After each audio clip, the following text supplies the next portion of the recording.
দেখা যাচ্ছে? জি ম্যাম। জি ম্যাম। ল পড়ছিলাম তাই না? লস পড়ছিলাম। তিনটা কি কি ছিল বলতো?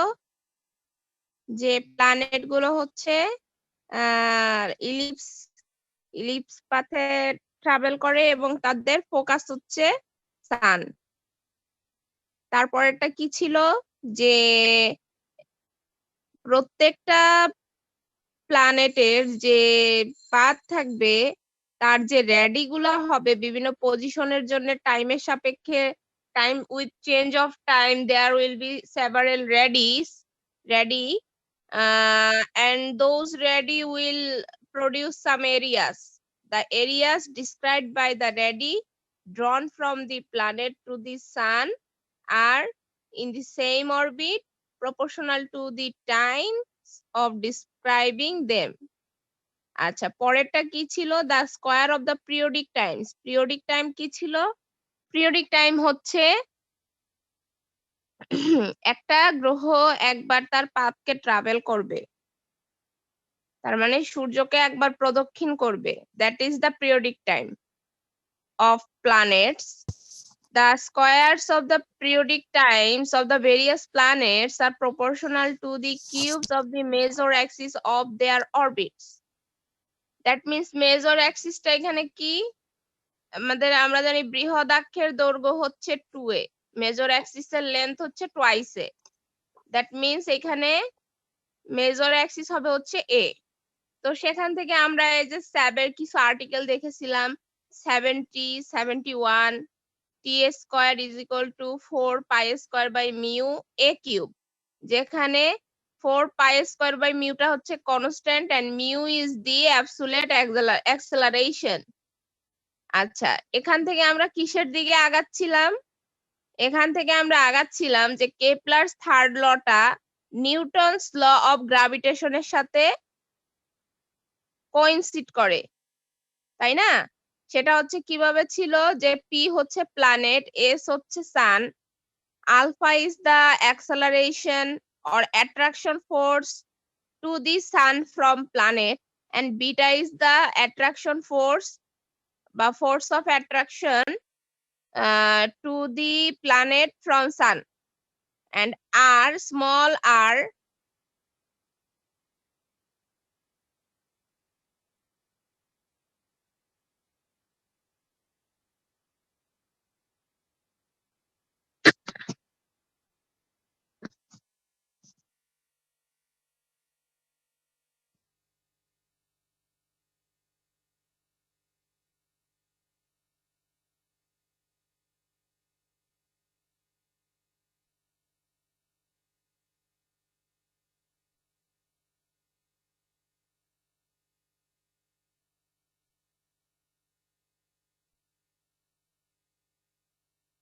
আচ্ছা দেখো, এই স্মল আরটা হচ্ছে আমার distance between sun and planet.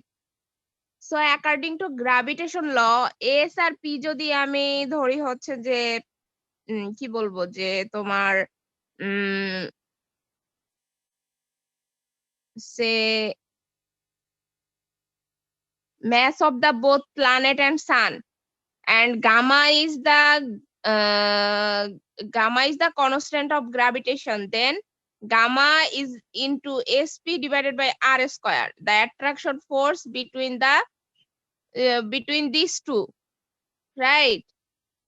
So acceleration of the planet যদি আলফা হয়, acceleration of the planet যদি আলফা হয় তাহলে এটা হচ্ছে gamma S by R square, কারণ পিটা হচ্ছে ম্যাস, সেক্ষেত্রে প্ল্যানেটের অ্যাক্সেলারেশন হচ্ছে gamma S by R square. এখান থেকে দেখো ফোর্স যদি এম এ হয়, mass into acceleration, so acceleration of the planet হচ্ছে পি, বাদ দাও, পি হচ্ছে mass, so alpha is gamma s by r square, and similarly acceleration of sun will be beta is equal to gamma p by r square.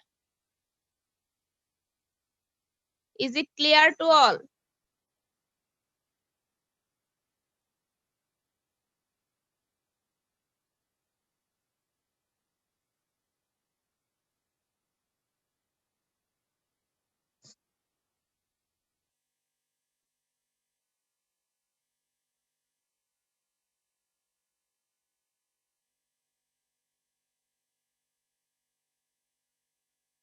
আচ্ছা, এরপরে দেখো, to obtain the acceleration of the planet relative to sun, we must give to both an acceleration beta along the line PS. The acceleration of the sun is then 0 and that of the planet is alpha plus beta along PS.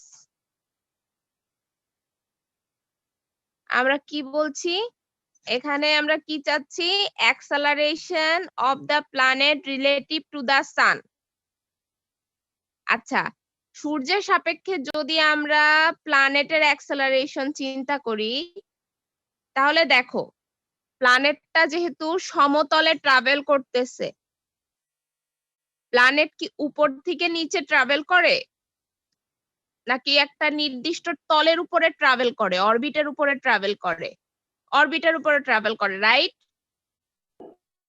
Yes ma'am. হ্যাঁ, সেক্ষেত্রে আমি যদি সূর্য আর গ্রহের, planet আর সানের মধ্যে compare করি, তাহলে আমরা বলতে পারি প্ল্যানেটটা যেহেতু ট্রাভেল করতেছে, সুতরাং প্ল্যানেটের একটা অ্যাক্সেলারেশন আছে, যেটা আমি ধরে নিচ্ছি অ্যালং পিএস হচ্ছে আলফা প্লাস বিটা। ঠিক আছে, আর সানের হচ্ছে 0। এখন বলো কেন সানের 0? Why the acceleration of the sun will be 0? কারণ হচ্ছে দেখো, অ্যাট্রাকশন অফ ফোর্স এর কারণে সানের অ্যাক্সেলারেশনটা 0 হয়ে যাচ্ছে, যার কারণে সান ওখানে স্থির। সান তো স্টিল, তাই না? Sun is not moving, it's steady. But সানের অবশ্যই একটা আকর্ষণ বল আছে। Sun has a attractive force or say gravitation. But when we comparing both the sun and the planet, the acceleration of the sun will be 0.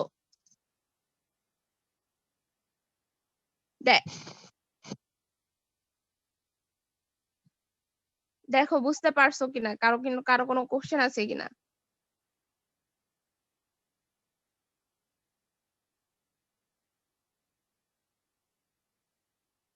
আচ্ছা, we give to each a velocity equal and opposite to that of the sun. We have the motion of p relative to the sun is supposed to be at rest. Okay, the relative acceleration of the planet with respect to the sun, then alpha plus beta is equal to obviously gamma s plus p by r square. Hence, the mu of the article is gamma s plus p.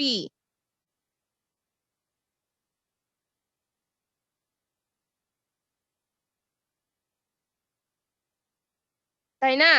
কারণ আমাদের মিউটা কি ছিল বলো? Constant gravitation ছিল না? মিউটা কি ছিল আগের ইসে? দেখো, মিউ ছিল হচ্ছে absolute acceleration. Absolute acceleration. What is absolute acceleration?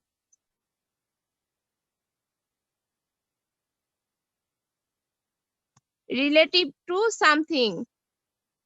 So here the mu is sp gamma plus gamma into s plus p, which is the absolute acceleration. And then we can write for say this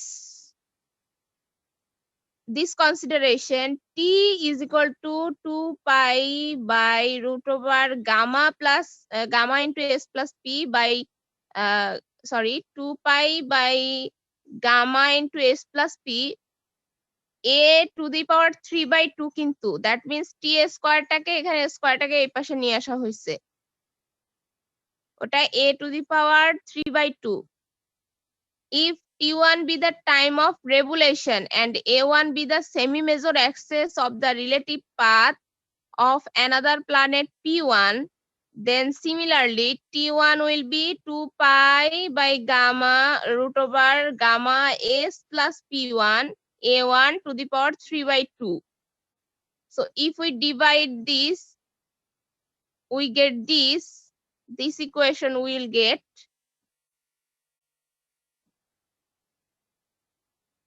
So আমরা কি দেখতে পাচ্ছি? T square by T1 square varies as A cube by A1 cube is very approximate.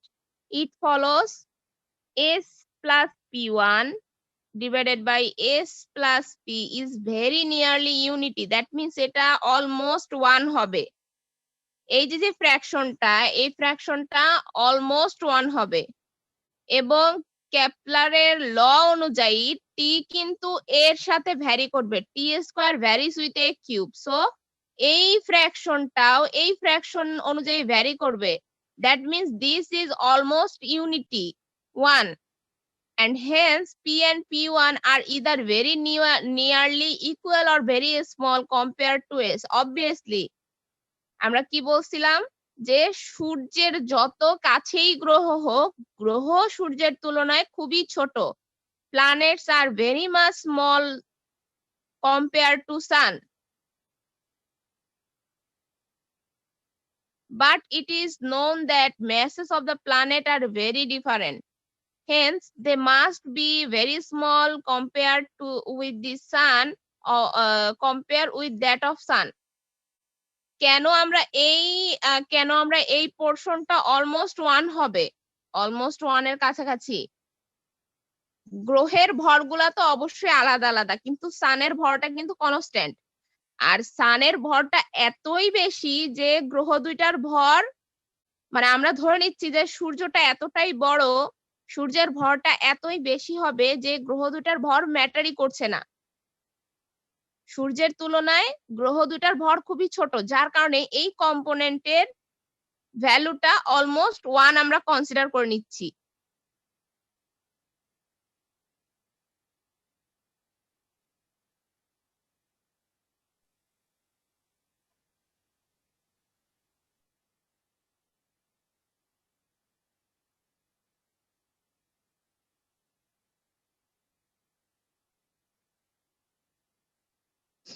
আচ্ছা, এখন এটা তো গেল আমার থার্ড ল অনুযায়ী আমি বের করলাম। এখন আমি যদি এই ফ্র্যাকশনের ভ্যালুটা বের করতে চাই, এই ল গুলা থেকে আমার ম্যাথ করতে হবে। যেমনটা আমরা 9-10 বা ইন্টারমিডিয়েটে আমরা নিউটনস ল অফ গ্র্যাভিটেশন থেকে ম্যাথ করেছি, এখান থেকেও ম্যাথ করতে হবে। এখন আমরা যদি একটু কারেকশন করে নেই, সেটা হচ্ছে D is the distance between sun and planets. D will be the distance between sun and planets, and small d will be distance between another planet, and small p.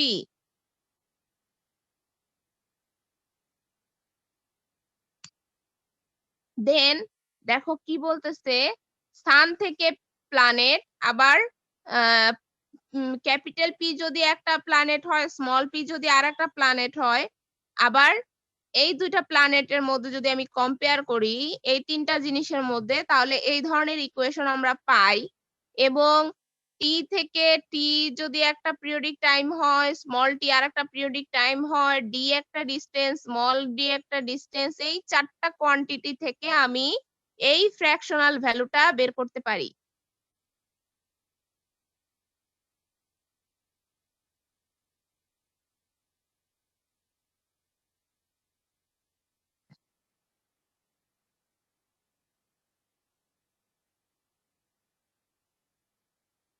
দেখো বুঝতে পারছো কিনা?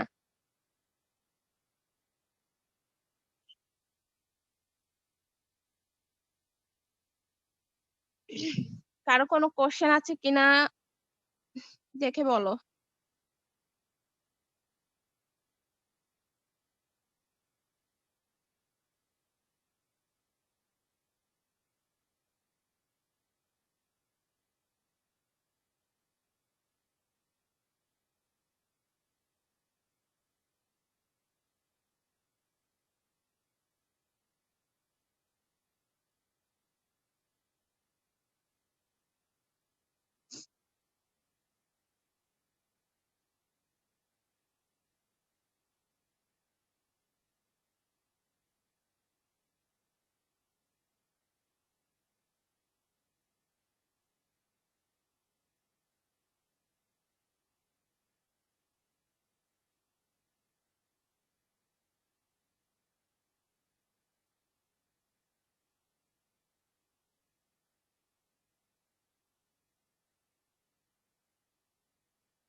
দিবা আর কোন চ্যাপ্টারের উপরে দিবা?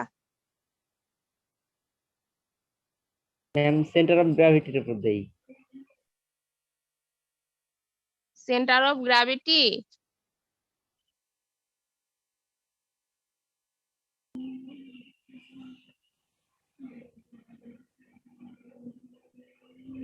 আচ্ছা, আমি ধরে নিচ্ছি সেন্টার অফ গ্র্যাভিটি, আমার কোনো আপত্তি নেই। তোমরা এক কাজ করো, তোমরা নিজেরা ডিসকাস করে কবে এক্সাম দিবা আমাকে সিএম এর মাধ্যমে ডেটটা একটু জানাই দিও।